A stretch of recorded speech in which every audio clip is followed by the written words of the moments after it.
नमस्कार, आप देख रहे हैं द न्यूज बर्ड और मैं हूं आपके साथ पूजा। खबरों पर जाने से पहले एक नजर डालते हैं टॉप हेडलाइंस पर।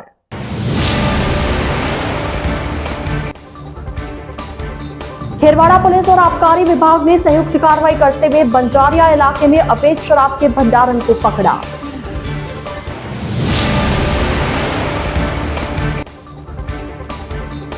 स्वावलंबी भारत अभियान के तहत नागरिक सम्मेलन एवं युवा उद्यमी सम्मान कार्यक्रम का होगा आयोजन।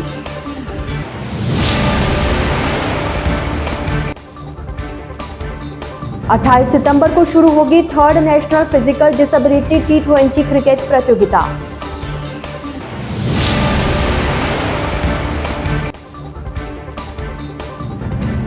गोवाना स्थित निजी हॉस्पिटल पर इलाज के नाम पर रुपए ऐंठने का आरोप। तो ये थी हेडलाइंस और अब खबरें विस्तार से।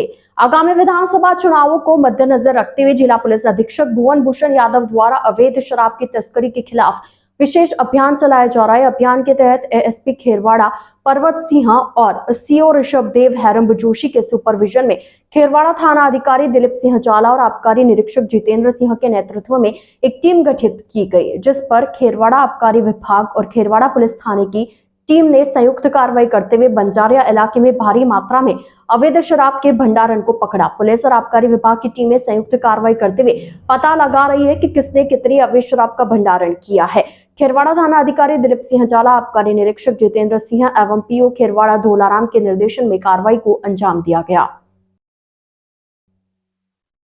स्वावलंबी भारत अभियान के तहत स्वदेशी जागरण मंच और भारत विकास परिषद ने सेक्टर 11 स्थित स्कूल में नागरिक सम्मेलन एवं युवा उद्यमी सम्मान कार्यक्रम आयोजित किया।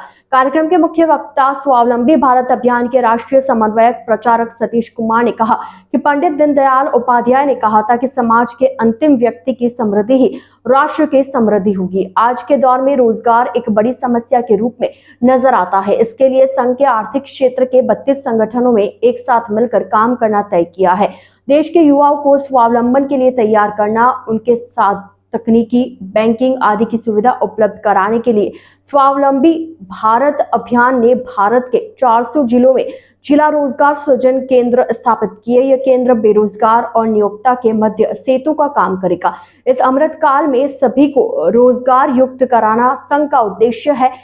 कार्यक्रम में विशिष्ट अतिथि धर्मेंद्र दुबे, अखिल भारतीय सह प्रचार प्रमुख, ने कहा कि आज भारत जहां चंद्रयान भी स्वदेशी निर्मित छोड़ रहा है, देश में ही मिसाइल, तोप, टैंक आदि बन रहा है। भारत ही ऐसा देश है जिसने पोस्ट कोविड के समय में भी हर्बल निर्यात को 20 गुना बढ़ाया। प्रमुख आर्थिक, सामाजिक और शैक्षिक संगठनों, जिनमें प्रमुख हैं स्वदेशी जागरण मंच, लघु उद्योग भारती, सहकार भारती, ग्राहक पंचायत, किसान संघ और मजदूर संघ, विद्यार्थी परिषद और बाकी के अब सब संगठन, इन लोगों ने मिलके भारत को बेरोजगारी मुक्त और समृद्धि युक्त देश बनाने के लिए एक अभियान प्रारंभ किया है, स्वावलंबी भारत अभियान। हम युवाओं को नौकरी के साथ साथ स्वरोजगार और उद्यमिता पर जाएं, एंटरप्रेन्योरशिप में हाथ आजमाएं, स्टार्टअप कल्चर को विकसित करें, एफपीओ अपने यहाँ पर प्रारंभ करें, इसकी तरफ प्रेरित और जागृत करने के लिए एक व्यापक अभियान इस समय सारे देश में चला रहे हैं और अपने यहाँ राजस्थान में भी ये अभियान चल रहा है। उदयपुर और हमारा ये जो चित्तौड़ संभाग है, इसमें तो बहुत अच्छे ढंग से हमारे कार्यकर्ता जो है और वो इस अभियान को सफल बनाने में लगे हुए हैं। युवाओं के बीच में जा रहे हैं, यूनिवर्सिटियों में जा रहे हैं, विश्वविद्यालयों में जा रहे हैं, जहाँ +1 +2 के बड़े स्कूल हैं उनमें जा रहे हैं। और हमारी इच्छा है कि युवा जल्दी से जल्दी उद्यमिता और स्वरोजगार पर आए। इसलिए इस उद्घोष के साथ कि गांव शहर की एक पुकार, उद्यमिता और स्वरोजगार, हम स्वावलंबी भारत अभियान के कार्यकर्ता इस दिशा में अपने युवाओं को रोजगार युक्त करने का एक व्यापक प्रयत्न और अभियान इस समय चला रहे हैं। नारायण सेवा संस्थान, राजस्थान रॉयल्स और डिफरेंटली एबल्ड क्रिकेट काउंसिल के साझे में third national physical disability T20 cricket championship 2023 का आयोजन आगामी 28 सितंबर से 8 अक्टूबर तक उदयपुर में होगा। नारायण सेवा संस्थान के निदेशक एवं ट्रस्टी देवेंद्र चौबिसा ने बताया कि ट्रॉफी का अनावरण बीसीसीआई अध्यक्ष रोजर बिन्नी, बीसीसीआई सचिव जय शाह, बीसीसीआई उपाध्यक्ष राजीव शुक्ला, डीसीसीआई सचिव रवि चौहान और जॉइंट सेक्रेटरी अभय प्रताप सिंह ने किया। इस प्रतियोगिता में 24 राज्यों के 400 दिव्यांग क्रिकेटर्स और 100 से अधिक खेल अधिकारी हिस्सा लेंगे। उदयपुर शहर के 4 ग्राउंड में 63 मैच खेले जाएंगे। सभी मैच 20-20 ओवर के होंगे। प्रतियोगिता 28 सितंबर से 8 अक्टूबर तक चलेगी। इस चैंपियनशिप के ब्रांड एम्बेसडर अंतर्राष्ट्रीय क्रिकेटर हरभजन सिंह है। परिवार की ओर से और परम श्रद्धेय कैलाश मानव जी व आदरणीय अध्यक्ष महोदय पुरुषोत्तम प्रशांत जी भाई साहब की ओर से, जो सेवक प्रशांत भैया के नाम से हम जानते हैं, वसुदेव कुटुंबकम की भावना से संपूर्ण विश्व परिवार है और दिव्यांग जन का खूब सर्वांगीण विकास और इस भाव से दिव्यांगों के क्षेत्र में कार्य करते हुए नारायण सेवा संस्थान परिवार द्वारा राजस्थान रॉयल्स और डिफरेंटली एबल्ड क्रिकेट काउंसिल के तत्वावधान में दिव्यांग क्रिकेट कुंभ का आयोजन उदयपुर में 10 दिवसीय दिनांक 28 सितंबर से 8 अक्टूबर तक उदयपुर में होने जा रहा है। उदयपुर के मुख्य रूप से 4 ग्राउंड में अलग अलग समय में यहाँ मैच होंगे और उन मैचों में जो विजेता टीम रहेगी तो उद्घाटन फील्ड क्लब में होगा और इस पूरी सीरीज का, पूरे कुंभ का विराम भी होगा फील्ड क्लब में और वहीं पर जो मुख्य ट्रॉफी प्रदान की जाएगी, जो बेस्ट रहेगा उनको भी जो पुरस्कार प्रदान किया जाएगा वहीं भी प्रदान किया जाएगा। तो आप सबकी उपस्थिति उदयपुर के और उदयपुर के आसपास के, राजस्थान के और भारतवर्ष के जो दिव्यांगों के हित में सोचते हैं और एक किसी विशेष सीरीज जो कुंभ दिव्यांगों का होने जा रहा है उसमें अधिक से अधिक देखने के लिए पधारे, अपना समय योगदान देवे। इसमें पूरे भारतवर्ष के 24 राज्यों से 400 दिव्यांग परफेक्ट क्रिकेटर्स भाग लेंगे और सभी मैच 20-20 ओवर के होंगे और टोटल 63 मैच इन 10 दिवस में होंगे। मेरी प्रार्थना है नारायण सेवा संस्थान के द्वारा, बीसीसीआई के द्वारा राजस्थान रॉयल्स के साथ जुड़कर जो एक विशाल सीरीज होने जा रही, कुंभ होने जा रहा दिव्यांगों के क्रिकेट का महाकुंभ का, इसमें आप सबका आशीर्वाद मिले। जो इकट्ठा होकर यहाँ पे उदयपुर में जो टूर्नामेंट होने जा रहा है, ऐसा मौका पहले कभी नहीं आया और इस क्रिकेट में जो नॉर्मल क्रिकेटर्स जिस तरह से खेले जाते हैं लेदर बॉल से, उसी तरह से ये दिव्यांग खिलाड़ी खेले जाएंगे। यहाँ पर बाउंड्री लाइन भी वो 60 मीटर की होगी और सभी रूल्स एंड रेगुलेशन जो नॉर्मल खिलाड़ियों के होते हैं, जो एबल खिलाड़ियों के होते हैं, वो उसी तरह रहेंगे। सिर्फ फ़र्क इतना रहेगा कि यहाँ पे जो ज़्यादा विकलांगता का खिलाड़ी रहेगा उसको रनर दिया जाएगा, उसको बाय रनर दिया जाएगा, उसकी मदद करने के लिए एक और रनर भागेगा उसके।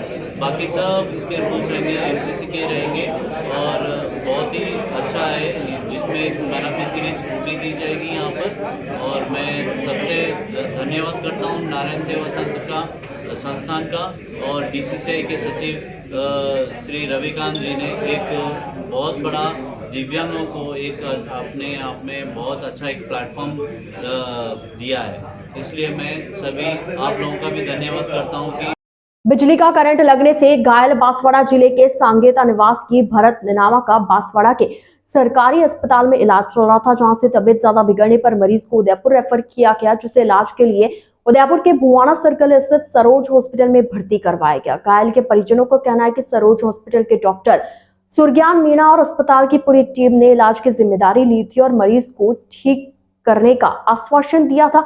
परिजनों का आरोप है कि हॉस्पिटल प्रशासन ने उनसे इलाज के नाम पर लाखों रुपए ऐंठ लिए, लेकिन अभी तक सही से इलाज नहीं किया और मरीज भरत नेनावा के स्वास्थ्य में कोई सुधार नहीं हुआ। ऐसे में परिजन कलेक्ट्रेट पहुंचे और जिला कलेक्टर को ज्ञापन सौंप कर न्याय की गुहार लगाई है। मेरा नाम प्रकाश, क्या लगता है आपको? मेरे मामा जी का लड़का, वो मैं बुआ जी का हूँ। वो ऐसा हुआ करंट लगा था तो महात्मा गांधी चिकित्सालय में बांसवाड़ा में भर्ती करा। वहाँ से हम आए, उस समय इसको एम्बुलेंस में चढ़ा दिया था तो उदयपुर रेफर कर दिया। तो उदयपुर यहाँ पर कोई गाड़ी वाला लेकर आया, उसने यहाँ पर इन्होंने कहा अच्छा हॉस्पिटल कहाँ है, तो इन्होंने कहा इमरजेंसी ट्रामा हॉस्पिटल यहाँ पर है सरहद, वहाँ पर भर्ती करके वो चला गया। इन्होंने कहा भर्ती करा। दूसरे दिन कहा कि तुमको 3 लाख रुपये की व्यवस्था करनी पड़ेगा। 3 लाख रुपया व्यवस्था करूँगा तो मैं उसको बसा लूँगा, ऑपरेशन करूँ। इन लोगों ने उसी ये भैंस से बकरियाँ वो ऐसे गिरवे रख के और पैसे लिए, उसके पास ब्याज पे लिए और 1 बीघा ज़मीन भी बेच दी।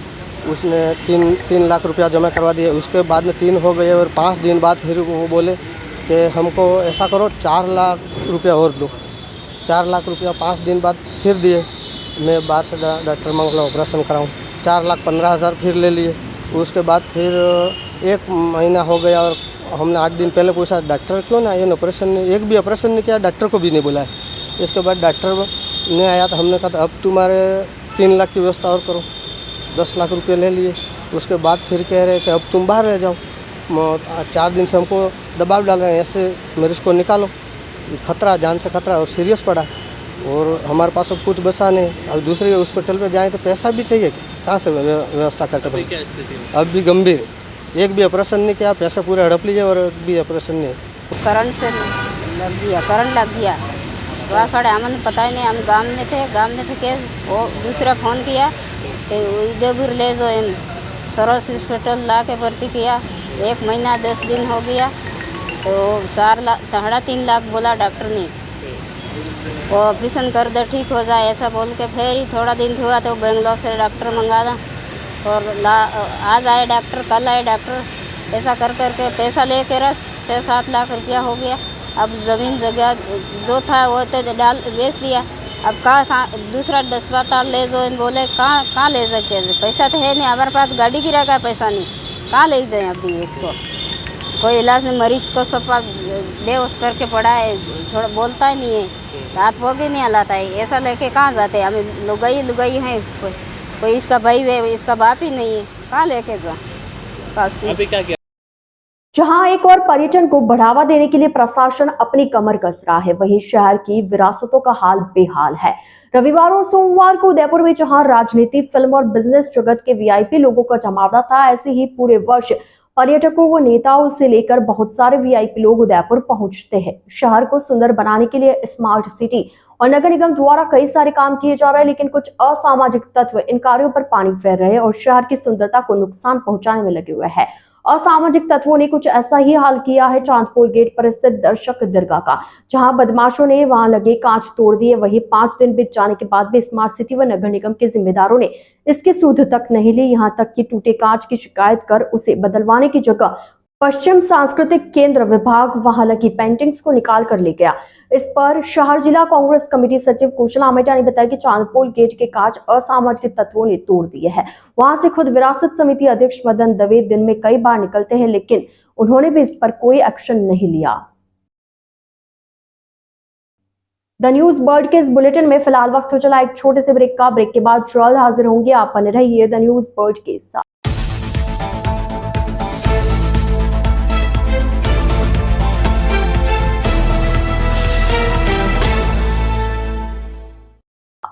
ब्रेक के बाद आपका स्वागत है। शहर में आगामी चुनावों के चलते आचार संहिता लगने से पूर्व नगर निगम अपने सभी विकास कार्यों को जल्द से जल्द पूरा करवाने में लग गई है। इसी क्रम में आज नगर निगम के उप महापौर पारस सिंघवी, निर्माण समिति अध्यक्ष ताराचंद जैन, कांग्रेसी पार्षद गौरव प्रताप के वार्ड नंबर 50 में पहुंचे, जहां खटिकवाड़ा में एक प्रवेश द्वार के निर्माण का शुभारंभ किया। साथ ही अमल का कांटा स्थित राजकीय चिकित्सालय के जीर्णोद्वार का भी शुभारंभ किया। वार्ड नंबर 50 के पार्षद गौरव प्रताप ने बताया कि खटिकवाड़ा में बहुत प्राचीन माता जी का मंदिर है, वहां पर प्रवेश द्वार के निर्माण कार्य का शुभारंभ किया गया है, जिसकी लागत लगभग 1 लाख से 30,000 है। साथ ही अमल का कांटा स्थित राजकीय चिकित्सालय में 9 लाख रुपए के जीर्णोद्वार के कार्यों का भी शुभारंभ किया गया है।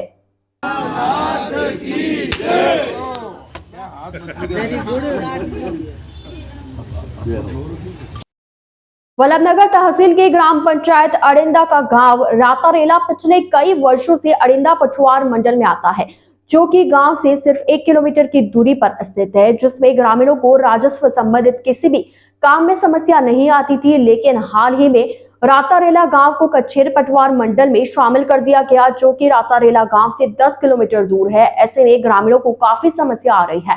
गांव वालों का राजस्व कार्यों के लिए इतना दूर जाना बहुत मुश्किल हो रहा है। ऐसे में रातारेला गांव के ग्रामीण आज कलेक्ट्रेट पहुंचे और प्रदर्शन किया। वहीं जिला कलेक्टर को ज्ञापन सौंपते हुए गांव को पहले की तरह अरिंदा पछुआर मंडल में ही रखने की मांग की। साथ ही ग्रामीणों ने चेतावनी भी दी है कि अगर प्रशासन उनकी मांग शीघ्र नहीं मानता है तो ग्रामवासी उग्र धरना प्रदर्शन करेंगे। हमारे गांव के में अरिंदा पटवार मंडल का परिसीमन हुआ था। उस परिसीमन में कचेर का नए पटवार मंडल बना। उस पटवार मंडल में हमारे गांव कचेर वाले गांव से हमारा गांव 10 किलोमीटर दूर पे है। उस परिधि में हम वहाँ पटवार मंडल में नहीं रहना चाहते हैं। अब हम पहले पूर्व में अरिंदा पटवार मंडल में वहीं रहना चाहते हैं। कितने समय पूर्व ये परिसीमन हुआ? ये परिसीमन 2 महीने से। बारे में आपने कभी एसडीएम कार्यालय में बताया? नहीं बताया। कलेक्टर साहब क्या आश्वासन दिया? अभी क्या हम कार्रवाई करेंगे।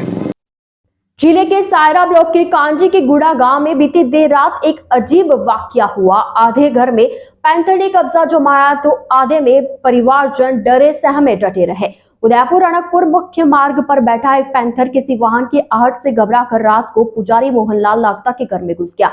सामने मोहनलाल कुर्सी पर बैठे हुए थे और पहली मंजिल पर उनकी 2 बेटियां व 2 छोटे बच्चे एक कमरे में थे।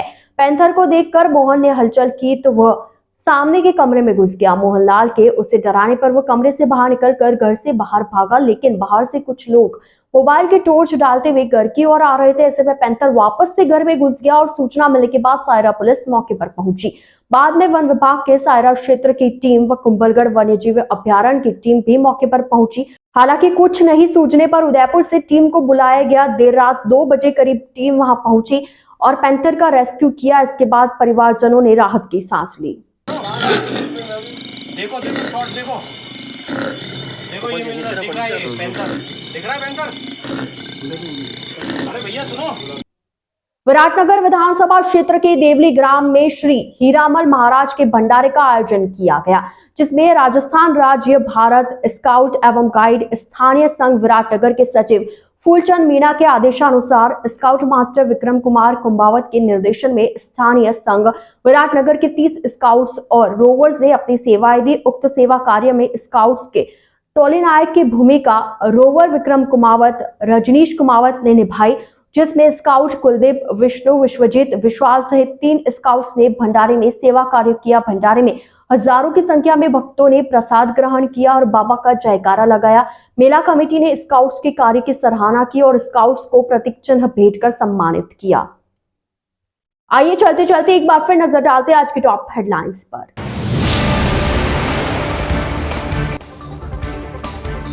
खेरवाड़ा पुलिस और आबकारी विभाग ने संयुक्त कार्रवाई करते हुए बंजारिया इलाके में अवैध शराब के भंडारण को पकड़ा।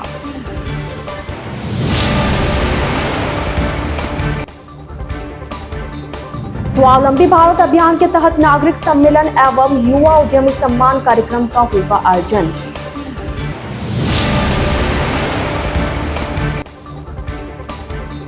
अट्ठाईस सितंबर को शुरू होगी 3rd national physical disability T20 cricket प्रतियोगिता।